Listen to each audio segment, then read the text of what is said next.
Remember when your mom let you buy Hawkins Cheesies at the gas station and you felt like you'd won the lottery? There was a time in Canada when junk food wasn't just about sugar rushes and orange fingers. It was woven into the fabric of everyday life, from hockey arena snack bars to church basement potlucks. Today, we're counting down 15 Canadian junk foods from the 1970s that were secretly good for you. Whether you traded an Eat More bar for 2 lesser treats at recess, shook a box of Glosettes like maracas at the movie theater, or helped your dad crack Mackintosh Toffee with a hammer on the kitchen counter, you're about to discover something wild. These weren't empty calories. They had nuts, whole grains, real dairy, even vitamins. So what happened? Let's crack open that old lunchbox and find out. Number 15. Hawkins Cheezies. Those sharp, crunchy corn curls made in Ontario with real aged cheddar weren't just snacks. They were the orange fingerprints of Canadian childhood itself. Every arena snack bar carried them. Every gas station stop along the Trans-Canada Highway promised that familiar red and white bag. School field trips meant someone's mom packed Cheezies, and everyone knew you could spot a Cheesies kid from across the playground by those telltale orange-dusted fingers. The crunch was legendary. That satisfying snap when you bit down, the way the cheese powder clung to every ridge and crevice of those curled puffs. They weren't delicate. They were aggressive, bold, unapologetically cheddar-forward in a way that made American cheese puffs seem timid. The hidden upside? A surprisingly short ingredient list for the era. Real cheese brought actual protein and calcium to the table. The hard-fried texture naturally limited mindless gulping, unlike puffed snacks that melted on your tongue and disappeared in seconds. Many 70s batches used non-hydrogenated oils, years before the trans fat crisis changed everything. But bigger American brands flooded Canadian shelves through the 80s. Supermarket planograms pushed uniform national products, shrinking space for regional favorites. Hawkins survived, but its dominance faded into specialty nostalgia, living on in convenience stores and memories. Number 14. Eat More. The original dark toffee peanut bar from Nielsen was dense, chewy, and powerful. This was the lunch pail classic your dad could trade for 2 lesser bars and still come out ahead. Molasses toffee, real peanuts, and deep chocolate notes created something substantial, something that demanded respect. You didn't casually pop and eat more, you committed to it. The name itself was a challenge. Eat more of what? Of this impossibly chewy, jaw-working, intensely flavored bar that seemed to expand in your mouth the longer you worked at it. Factory workers loved them because one bar genuinely filled you up through an afternoon shift. Hockey players stashed them in equipment bags for between-period energy that actually lasted. The hidden benefits were real. Peanuts delivered serious protein. Molasses brought trace minerals, especially iron, giving you more than just empty sugar calories. The serious chew factor slowed you down, creating built-in portion control before anyone called it that. You couldn't wolf down and eat more. Physics prevented it. You had to commit to the experience, jaw muscles and all. Sweetness profiles shifted toward brighter, crunchier bars through the 80s and 90s. Rising peanut allergy concerns reshaped school snack norms entirely. The Eat More became a relic of simpler times when nuts in schools were normal and toffee wasn't automatically a dental nightmare. Number 13. Glosettes, raisins, and peanuts. Those chocolate-covered raisins or peanuts in pocket-sized boxes ruled movie theaters across Canada. Kids learned to shake the box like maracas, creating that distinctive rattle that made the whole row giggle during the boring parts. The yellow packaging became as iconic as the treats inside, a beacon of possibility at the concession stand. You had choices: raisins if you wanted something fruity underneath that chocolate shell, peanuts if you needed something with crunch, and salt to balance the sweet. Either way, you were getting a theatrical experience in a box. The way they tumbled out, 1 or 2 at a time if you were patient, A whole mouthful if you were not. The hidden nutrition was genuine. Raisins brought fiber and iron, actual fruit masquerading as candy. Peanuts delivered protein and healthy fats that kept you satisfied longer than pure sugar ever could. The bite count format encouraged savoring over speed eating. You'd make a box last through an entire double feature if you paced yourself right, rationing pleasure by the handful. Multiplex concession deals eventually tilted toward global brands with bigger marketing budgets and fancier packaging. Nutrition labeling through the 90s reframed chocolate snacks as empty calories, even when nuts and dried fruit added genuine benefits. Glosettes became a nostalgic afterthought, remembered fondly but rarely chosen. Number 12. Big Turk. The Turkish delight slab wrapped in chocolate was always the weird one. Your uncle loved it. Your friends thought it was gross. But it carved out a cult following across Canada like nothing else, dividing families and playgrounds into believers and doubters. There was no middle ground with Big Turk. You either got it or you didn't. The texture was the thing, that strange, bouncy, almost rubbery gel center covered in perfectly normal chocolate. It was like eating a chocolate bar designed by someone who'd never actually had a chocolate bar before, but had it described to them in detail. Rose-flavored jelly wrapped in cocoa. Bizarre, wonderful, polarizing. The hidden benefit was subtle but real. Historically marketed as lower fat compared to typical chocolate bars, thanks to its gel-based center that skipped the butter, cream, and nuts other bars relied on. The portion-slow chew meant one bar lasted. You couldn't rush through rubbery Turkish delight. Each bite required contemplation, whether you loved it or were trying to figure out why you'd chosen it again. Palates moved toward caramel crunch textures through the decades. Gel texture read old-fashioned next to nougat and cookie trends. Big Turk survived as a curiosity, not a cornerstone, the bar you bought on a dare, or because nostalgia demanded it. Telling and preparing this video took us a lot of time, so if you are enjoying it, subscribe to our channel. It means a lot to us. Now, back to the video. Number 11. Dad's Oatmeal Cookies. Christie's crisp oatmeal cookies were omnipresent in 70s Canada. Road trip essential, always riding shotgun in the glove box. Dunkable at Grandma's table with a cup of red rose tea, always available in those big metal tins that inevitably ended up holding sewing supplies or old buttons years later. The cookies were almost secondary to the tin itself, which became a permanent fixture in Canadian households. These weren't soft-baked confections. They were firm, snappy cookies that held their structure when you dunked them. The oatmeal texture gave them substance, little bits of grain you could actually feel. They tasted wholesome in a way that made you feel slightly less guilty about eating 6 in a row.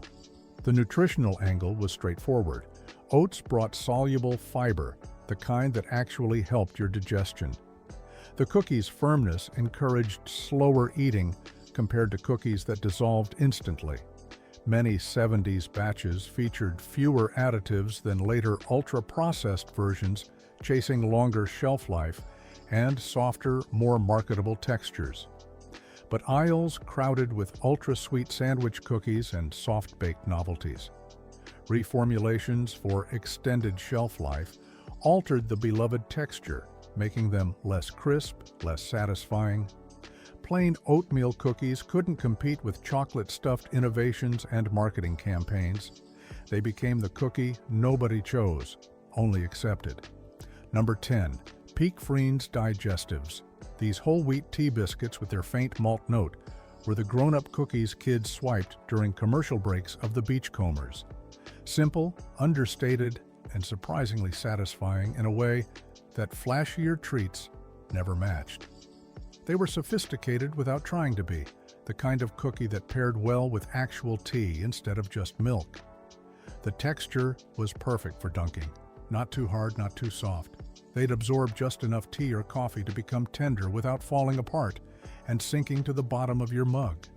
That slightly rough surface, the gentle sweetness, The wheaty backbone that reminded you this was technically food, not just sugar delivery system. The nutritional story was solid. Whole grains delivered actual fiber, the kind nutritionists approved of. The simple biscuit profile beat icing-heavy treats nutritionally by miles. They represented a different snacking philosophy entirely, one where cookies could be respectable, almost virtuous. Your mom didn't feel guilty letting you have 3. But marketing pivoted toward chocolate-topped versions through the 80s. Plain digestives looked boring in the neon packaging wars, their brown simplicity no match for Technicolor competitors. Simplicity became a liability when every other cookie screamed fun and flavor. Digestives retreated to specialty sections, appreciated by fewer and fewer people each year. Number 9, Shreddies as sweet snack mix posts whole grain wheat cereal jumped from breakfast bowl to snack bag in thousands of Canadian households. Parents bagged it for church basement events, mixed it with pretzels and peanuts for long car rides to cottage country. It became the base of homemade party mix, the filler that stretched more expensive ingredients, the wholesome anchor in a sea of junk. Kids didn't question it. Shreddies in a baggie just made sense. They were crunchy, slightly sweet, and familiar. Mixed with the right stuff, they became something better than breakfast. They became portable, pocketable, shareable fuel for whatever adventure the day held. The nutritional benefits were genuine. Whole grain fiber came standard, built right into every wheat square. Late 70s vitamin and mineral fortification, typical for breakfast cereals, added unexpected benefits most parents didn't even realize. You were essentially snacking on fortified whole wheat, getting iron and B vitamins alongside your road trip entertainment. But factory-made, flavor-blasted snack mixes took over through the 80s. Chex Mix and Bits and Bites came pre-made, perfectly seasoned, aggressively marketed. Home bagging lost to single-serve chip convenience and the appeal of professional flavoring. Shreddies retreated to breakfast duty, their snacking days mostly forgotten, except by those who remembered baggies in lunchboxes. Number 8, Macintosh Toffee. The milk and butter toffee slab you smacked with a hammer wasn't just candy. It was ritual, ceremony, family participation. Freeze the block overnight, wrap it in a tea towel, grab a hammer from Dad's toolbox, and crack it into jagged shards. Everyone participated. Everyone got a piece. The whole process took longer than eating it, which was somehow perfect. The sound alone was satisfying.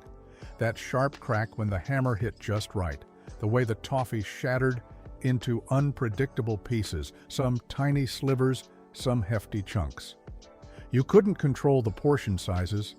Physics decided. Maybe you got a small piece that dissolved quickly. Maybe you got a monster shard that lasted 20 minutes. The hidden benefits were real. Dairy delivered actual calcium from real milk and butter. The extreme chew restrained speed eating naturally.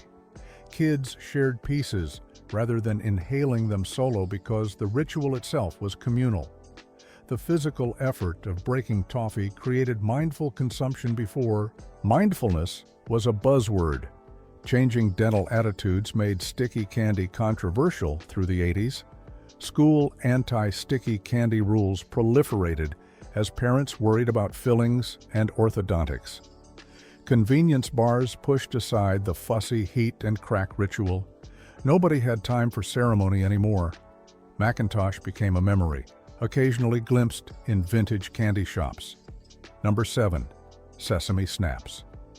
These brittle sesame seed squares bound with syrup appeared everywhere in 70s Canada. Imported but ubiquitous, turning up at Canadian corner stores, pharmacy checkouts, and health food stores with equal frequency. They occupied a strange space between candy and health food, the treat moms actually approved of without guilt. The snap was literal. You'd bite down and the whole thing would shatter into sweet, seedy fragments. They were delicate, almost fragile, but intensely flavored. Pure sesame taste, toasted and concentrated, held together by just enough sweetness to make it work as candy. They felt exotic somehow, like you were eating something from far away. The nutritional truth was impressive. Sesame seeds packed calcium, iron, and healthy fats into portions smaller than your palm. The snaps came in small squares that encouraged reasonable serving sizes naturally. 2 squares felt like enough because the flavor was so concentrated, so present. But peanut granola bars captured the wholesome mindshare through the 90s, offering similar nutrition with more familiar flavors. Fat phobia made seeds look oily. Despite their nutritional value, their healthy fats reframed as just fats in an era obsessed with low-fat everything. Sesame Snaps faded into specialty aisles, found mostly in bulk bins and international sections, remembered by fewer people each year. Number 6. Prairie-style peanut brittle regional confectioners across the prairies locked peanuts in golden sugar glass, creating something that looked like stained glass and ate like a geological sample. Country fairs sold it in paper bags. Small shops displayed it in windows where afternoon sun made it glow. Holiday tins at Canadian Tire featured it prominently every December, right next to the shortbread and mixed nuts. The craft was visible. You could see exactly what you were getting. Whole peanuts suspended in amber, no mystery ingredients, no hidden fillers, just nuts, sugar, butter, and heat transformed into something that could chip a tooth if you weren't careful. It demanded respect and slow consumption. The nutritional angle was straightforward. Peanuts brought genuine protein and healthy fats. The hard candy matrix forced slow consumption in the most literal way possible. You sucked on brittle, you didn't shovel it. Natural portion control through physics and self-preservation. Break off too big a piece and you'd regret it. Mass brand centralized seasonal candy production through the 80s, pushing local confectioners aside. Allergen policies tightened in schools. And hockey rinks, making peanut-based treats increasingly complicated to share. Regional peanut brittle couldn't compete with factory-perfect alternatives from companies with legal teams and liability insurance. The craft faded into farmers' markets and memory. Number 5. Vachon Pirate Cookies. Quebec's peanut butter sandwich cookies dominated lunchrooms and highway dépanneurs throughout the 70s. The pirate branding made them instantly recognizable, that grinning buccaneer promising treasure in cookie form. That thick peanut butter cream between crisp biscuits defined snack time for a generation of Quebecois kids and anyone who drove the Trans-Canada through La Belle Province. The ratio was perfect. More filling than cookie, almost absurdly generous with the peanut butter cream. You could see it squishing out the sides when you bit down. It stuck to the roof of your mouth in the best way, forcing you to work at it, to savor it whether you meant to or not. The nutritional benefit was real. Nut-based filling offered actual protein and satiety versus pure sugar creams in other sandwich cookies. You felt fuller longer after a couple of pirates. They were substantial, filling, the kind of snack that could carry you from lunch to dinner without complaint. But shelf life optimization and cheaper oils altered the mouthfeel through the 80s and 90s. The filling got smoother, less distinctly peanutty. National brands with bigger distribution networks crowded out regional fixtures on supermarket shelves. Pirates sailed into memory, occasionally spotted in nostalgic corners of Quebec grocery stores, mostly forgotten everywhere else. Number 4. Wine Gums Maynards Firm. Low-fat jellies with the long chew were Granddad's tin during hockey night in Canada. Those embossed labels, port, sherry, claret, gave them an air of sophistication completely at odds with being candy. Kids learned candy restraint by default because wine gums demanded commitment. You couldn't rush them. Physics prevented it. The chew was the thing. Serious, jaw-working, patience-requiring chew that meant one wine gum could last you through an entire commercial break. They weren't soft and yielding like modern gummies. They were firm, almost resistant, like they were testing your dedication before releasing their flavor. The nutritional angle was modest but real. low-fat content compared to chocolate or caramel treats. Extended chew time meant eating fewer pieces over the same period. Cultural ritual reinforced moderation. Tea plus a couple of gums replaced mindless grazing. You didn't pound back wine gums. You considered them, selected them deliberately from the tin by color. But softer, juicier gummies won texture wars through the 90s. Kids wanted candy that gave up its flavor immediately, not after 30 seconds of dedicated chewing. The wine name confused label-conscious parents in an era increasingly worried about mixed messages.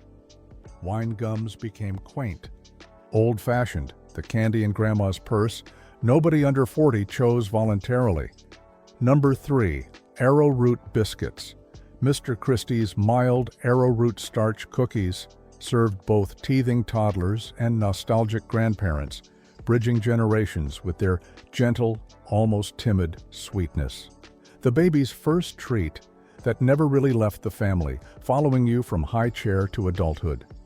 They were safe, predictable, comforting in their absolute refusal to surprise or challenge.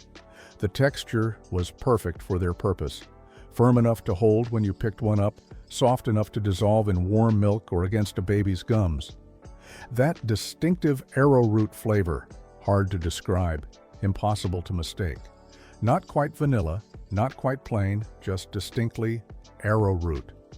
The nutritional story was simplicity itself. Simple, gentle ingredients that didn't upset tiny stomachs or worry anxious parents. Modest sweetness compared to regular cookies.